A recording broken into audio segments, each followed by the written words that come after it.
If you want to build a superior service culture that gives you a competitive advantage in what Boston Consulting Group has told you is unclaimed territory, then it helps to have a plan.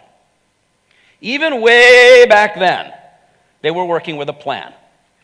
So they knew about where the moon was going to be and the sun and the solstice and the equinox.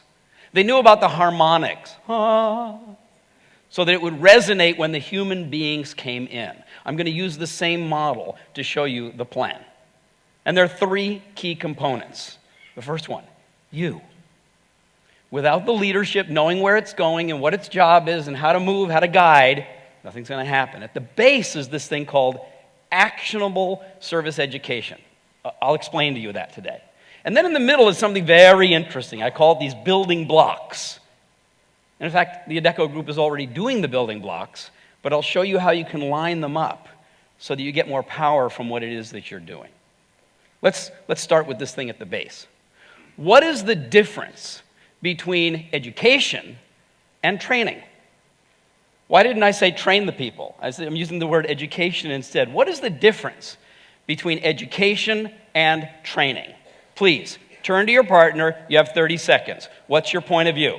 You train somebody what to do in a certain situation. You educate someone how to think so they can figure out for themselves what to do in a certain situation. Now, training is very important.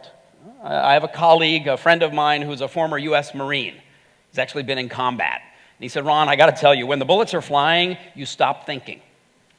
And your body takes over, and it does what it was trained to do. So in certain situations, training is essential, right? Thank goodness these guys are trained.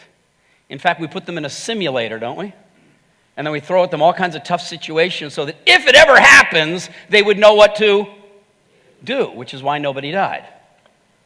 Right? The minute the geese came and hit those engines and all the power went out, if you go to the internet and you listen to the recording, you will actually hear the pilot saying, my plane. Co-pilot says, your plane.